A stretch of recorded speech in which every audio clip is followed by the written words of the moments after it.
자, 지난 시간에 우리가 고구려를 공부할 때 선생님이 태고미고소 순서대로 주요 업적 암기해라 라고 얘기했었잖아요. 그 마지막에 등장했던 게 태고미고소 소수리망이었는데 이 소수리망의 업적이 너무 중요하다 그랬어. 뭐 태학 설립, 율령반포, 불교 수용. 이러한 노력들을 통해서 중앙집권 체제가 강화가 됐고 그 다음에 고국 양왕이라는 왕이 한번 등장하고 그 다음에 등장한 게 바로 우리가 너무나 잘 아는 광개토대왕입니다. 4세기 말에 왕위에 오르게 되었는데 뭐 광개토대왕 하면 여러분들 너무나 잘 알지만 이름에서도 광개토, 넓게 땅을 넓혔다라는 뜻을 가지고 있잖아요. 정복 활동을 통해 가지고 고구려 형태를 최대로 확립했던 왕이 바로 광개토대왕이야. 그러니까 광개토대왕에 대해서 정리할 때는 정복 활동을 가장 먼저 공부를 해야 되겠지. 어디로 진출을 해가지고 누구를 공격해서 어디를 정복했는가 한번 살펴보도록 하겠습니다. 먼저 아래쪽으로 한번 볼게요. 고구려가 막 성장을 해가기 시작했어. 고구려가 성장해가는 과정에서 광개토대왕이 먼저 공격한 게 누구였냐면 백제였어요. 왜냐하면 사실 고구려가 백제에 대해서 감정이 안 좋을 수밖에 없죠. 근초고왕이 그 고구려의 평양을 공격해가지고 전쟁이 났었고 그 당시에 고구려의 왕이었던 고국 원왕이 전쟁 도중에 사망을 하고 그러니까 백제에 대해서는 계속 우리가 힘을 키워서 원수를 갚아야지 이런 생각을 분명히 하고 있었을 거야. 어쨌든 그래서 광개토대왕이 백제를 공격을 했어요. 백제가 이 당시에 광개토대왕의 공격을 받아서 굉장히 많은 영토를 빼앗기게 되는데 한강 지역까지 차지하는 것은 성공하지 못했고 한강 근처, 한강 이북, 북쪽 지역까지 영토를 확장하는 데 성공을 하게 됩니다. 그만큼 백제의 영토가 줄어들었다는 뜻이 되는 거지. 자, 이게 이제 첫 번째고 그 다음에 한반도 지역에서 백제가 한강을 차지하고 가장 잘 나갔기 때문에 고구려와 신라가 상대적으로 좀 가까운 사이였단 말이야. 지난 시간에 배운 내용이 나오는데요. 신라가 위기에 빠졌었잖아. 기억나? 이 신라가 이제 4세기 중반에서 후반 뇌물 마립간 때 뭔가 이제 나라의 모습을 갖추어 가려고 했는데 바다 건너 왜가 공격을 해왔습니다. 신라가 혼자 막아낼 힘이 안 됐어요. 그래서 고구려한테 도와달라고 요청을 했고 친히 5만의 군사를 이끌고 광개토대왕이 신라를 도우러 내려와서 신라를 공격한 누구를 격퇴했어요? 왜를 격퇴했어. 요게 호명 그릇에 나타나 있다라는 거 지난 시간에 우리는 공부를 했습니다. 자, 그 다음에 신라를 도와서 왜를 격퇴하고 돌아가는 길에 가까이에 무슨 나라 있어요? 가야연맹이 있었잖아요. 어디를 공격하게 돼? 전반기 가야연맹을 주도적으로 이끌고 있었던 김해 지역의 금관가야를 공격하게 되고 이 당시에 금관가야는 광개토대왕의 공격을 받아서 엄청나게 크게 타격을 입게 됩니다. 쇠퇴하게 되죠. 급속하게. 자, 이렇게 아래쪽으로만 정복 활동을 했던 게 아니라 위쪽 만주 지방으로도 엄청나게 영토를 넓히기 위한 활동을 했었어. 먼저 첫 번째, 여러분들의 머릿속에 잊고 있었을 텐데 저기 철기 시대에 만들어진 부여라고 하는 나라가 엄청나게 쇠락한 상태로 여전히 만주지방에 남아있었어요. 당시에 부여는 동부여와 북부여 세력으로 갈라져 있었는데 이 동부여 지역이 시간이 지나면서 고구려한테 조공을 바치는 그런 약한 국가로 전락해 있었는데 이 광개토대왕 때 뭐 조공을 안 바쳤었나 봐요. 그걸 이제 구실 삼아가지고 동부여를 공격하게 됩니다. 동부여를 공격해서 정복을 하게 되고요. 그 다음에 동부여의 옆에 그러니까 고구려의 위치를 기준으로 해서 보면은 북서쪽 지방에 숙신이라고 불리던 민족이 하나 있었어요. 얘네들은 나라는 아니고 이렇게 뿔뿔이 흩어져서 사는 민족 중에 하나였는데요. 이 숙신이라고 하는 민족을 공격해서 이 지역까지도 정복하게 됩니다. 자, 동부여와 숙신이 있었던 지역을 정복하면서 만주 지방 대부분을 차지해서 북쪽으로 엄청나게 광활한 영토를 차지하고 획득했던 게 바로 광개토대왕의 첫 번째 업적이에요. 이 당시에 광개토대왕은요, 전쟁에 나가는 것마다 다 승리를 하잖아. 엄청나게 자신감이 강해졌겠지. 동아시아 전체에서 우리 고구려가 최강의 국가다라는 걸 대외적으로 굉장히 알리고 싶어 했어. 그래가지고 어떤 방법들을 썼냐면 첫 번째, 연호를 사용합니다. 연호는 연도 앞에 붙이는 호칭이다라는 거 수업 시간에 얘기한 적 있는데 그 연호 단어가 가지고 있는 뜻이 중요한 게 아니야. 연호를 사용했다는 것 자체가 우리 국가가 이만큼 강력한 국가다라는 걸 대외적으로 보여주는 거거든요. 당시의 광개토대왕은 영락이라는 연호를 사용을 했어요. 아, 중국과 대등한 관계임을 나타내기 위한 거구나. 이렇게 생각하시면 되고 자기 스스로를 표현할 때도 뭐라고 표현을 하느냐? 태왕. 그냥 왕이 아니야. 크고 위대한 왕이라는 거죠. 대왕, 성왕.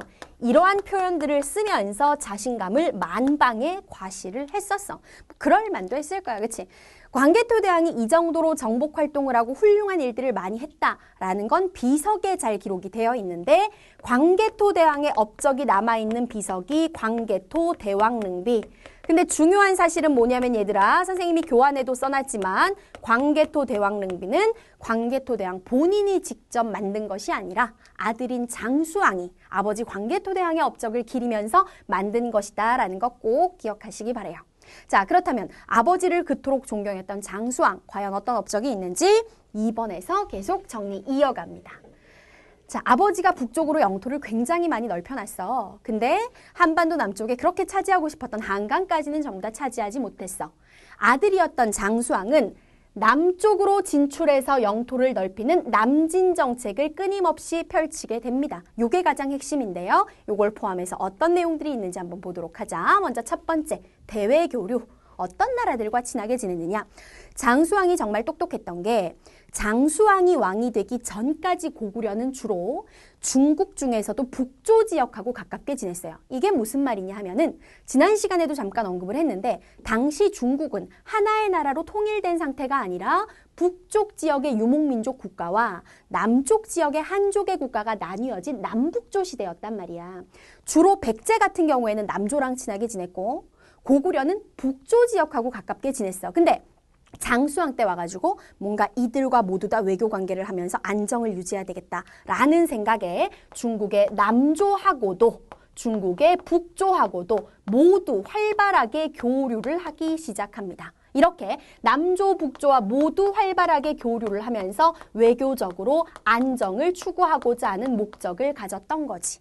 어려운 건 아니고 남조, 북조랑 다 친하게 지냈구나. 요것만 알면 돼. 그 다음에 이제 두 번째 넘어가서 너무 중요하죠. 남쪽으로 이제 진출을 해야 돼. 남쪽으로 진출을 하려고 보니 수도인 국내성이 너무 북쪽에 치우쳐져 있는 거라 남쪽으로 열심히 영토를 확장해 가기 위해서는 수도가 좀 남쪽으로 내려오는 게 좋겠다라는 생각을 합니다. 그래서 과감하게 427년 5세기 초반에 평양으로 수도를 옮기게 돼요. 이게 바로 고구려의 세 번째 수도죠. 처음에 졸본을 도읍으로 했다가 유리왕 때 국내성으로 옮기고 국내성에서 한 400년 정도 수도를 유지하다가 평양으로 드디어 내려온 거야. 자, 평양으로 수도를 옮긴 데는 방금 말한 거 말고 또 하나의 이유가 있어요. 뭐가 이유가 있냐면 왕권이 강해야 나라가 안정되지. 근데 이게 시간이 지나면서 국내성을 수도로 너무 오래 두다 보니까 국내성에서 자리 잡은 귀족들의 파워가 너무 강해지는 거야. 귀족의 파워가 강해지면 왕권이 안정되기가 굉장히 힘들거든요. 즉, 장수왕이 평양으로 수도를 옮긴 건 국내성 지역에서 굉장히 어깨에 뽕 들어가가지고 힘이 강해진 귀족들의 세력을 약화시키고자 하는 목적도 하나가 있었고 그 다음에 말했다시피 또 하나는 뭐야? 남쪽으로 진출하는 남진 정책을 추진하기 위한 목적도 있었다. 이 두 가지의 목적으로 평양으로 수도를 옮기게 된 거지. 자, 그렇다면 한번 잘 봐. 지금 고구려의 움직임이 심상치가 않아. 광개토 대왕도 영토를 되게 많이 확장을 했는데 아들인 장수왕이 왕이 되더니 막 뭔가 나라가 더 안정되고 남조 북조와 외교를 하더니 급기야는 수도를 남쪽의 평양으로 옮겨버렸단 말이야. 그러니까 밑에 지금 있는 두 나라, 뭐 가야는 일단 빼놓고 백제하고 신라가 뭔가 되게 긴장 상태가 되는 거죠. 고구려의 움직임이 심상치 않다. 그렇다면 우리 둘이 뭔가 끈끈한 관계를 유지해야 되겠다라는 판단을 내린 거지. 그래서 고구려가 수도를 평양으로 옮기고 나서 6년 후 433년에 신라와 백제 사이에 전격적으로 신라의 나, 백제의 제, 나제 동맹이 체결됩니다. 목적은 뭐였겠어요? 고구려를 견제해보고자 하는 목적이었겠지. 하지만 장수왕 하나를 이기지 못해요. 결국 나제 동맹도 소용이 없었어. 장수왕이 백제를 공격을 하게 되고요. 한강 유역에 있는 백제의 수도 한성은 결국 고구려의 공격으로 함락당하게 됩니다. 수도를 빼앗겼어. 쉽게 말해서 한강을 빼앗겼다라는 거고 당시 한강 지역을 빼앗길 때 백제의 왕이 괴로워하면서 죽은 괴로왕입니다. 엄청 괴로워서 이름이 괴로왕인가 봐. 괴로왕이 괴로워하면서 전사하게 돼요. 자, 수도를 빼앗겼으니까 이제 백제는 그때부터 굉장히 혼란스러운 상황을 겪게 되겠죠. 어쨌든 드디어 꿈에 그리던 한강을 고구려는 차지해버렸어. 남한강 유역까지 확보하면서 완전히 한반도 중부 지역의 비옥한 토양을 차지하게 되었다. 한반도 중부 지역까지 고구려의 손에 들어왔다는 걸 보여주는 증거가 바로 뭐예요? 저기 충청도에 가면 있는 충주고구려비. 일부 학교에서는 충주고구려비가 아니라 중원고구려비라고 가르쳐주기도 할 텐데 같은 비석이니까 헷갈리지 말 것 같은 이름이에요. 자, 이 정도로 이제 고구려의 위상이 강해졌다. 장수왕까지 광개토대왕과 업적 이렇게 정리하시면 됩니다.